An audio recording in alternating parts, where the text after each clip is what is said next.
네, 마이리틀 뉴스데스크입니다. 김경호 기자 나와 있습니다. 안녕하세요. 네, 안녕하세요. 자, 오늘도 인터넷 방송에서 시청자들이 직접 뽑아준 첫 번째 기사 살펴보도록 하겠습니다. 제목 보시면 다시 등장한 해경궁 김 씨네요. 네, 지금 이제 보이는 이 아이디 기억나세요? 그럼요, 기억나죠. 지난 지방선거 때 당시 이재명 후보의 부인이죠. 김혜경 씨의 것이 아닌지 논란이 됐었잖아요. 그렇죠.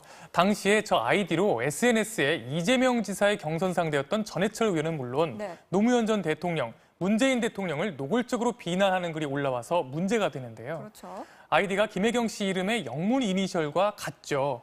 그러다 보니 김혜경 씨가 바로 이 아이디의 주인이 아니냐는 의혹이 일었습니다. 예. 물론 이재명 지사 측은 절대 아니라고 말했고요. 네. 그래서 고발도 됐고 경찰 수사도 진행 중입니다. 네, 그런데 최근에 이 아이디가 김혜경 씨가 아니라는 보도가 나왔죠. 그렇습니다. 최근 한겨레가 한 이재명 지사 팬카페 운영자를 통해 이 아이디의 주인은 김혜경 씨가 아닌 50대 남자라고 보도를 했었는데요.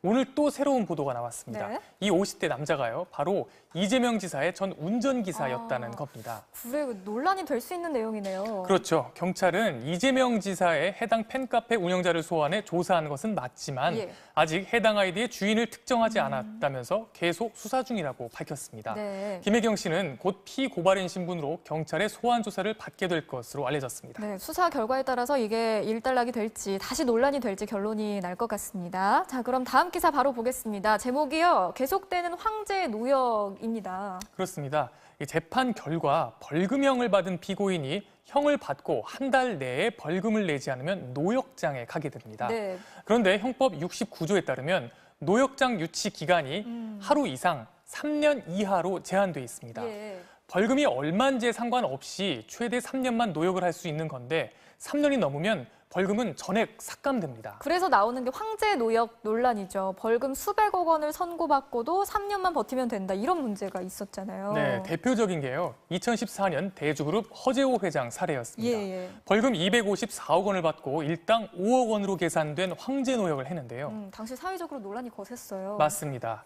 최근에는 이명박, 박근혜 두 전직 대통령에 대해 재판 결과가 나오면서 또 황제 노역 논란이 불거졌습니다. 네. 두 전직 대통령 모두 노역으로 벌금 전액을 충당한다면 하루 탕감액이 1,000만 원을 넘어서요. 황제 노역 논란이 불가피한 상황입니다. 예. 국회 법사위 최이배 의원실에 따르면 법제처가 벌금 액수에 따른 차별을 해소하도록 법을 정비해야 한다고 권고한 것으로 나타났습니다. 하지만 법무부는 노역장 유치 기간을 늘릴 경우 추가 징역형으로 기능할 수 있어서 신중한 검토가 필요하다면서 사실상 거부의 뜻을 밝혔습니다. 네, 자 오늘은 여기까지 듣도록 하겠습니다. 지금까지 마이리틀 뉴스데스크였습니다.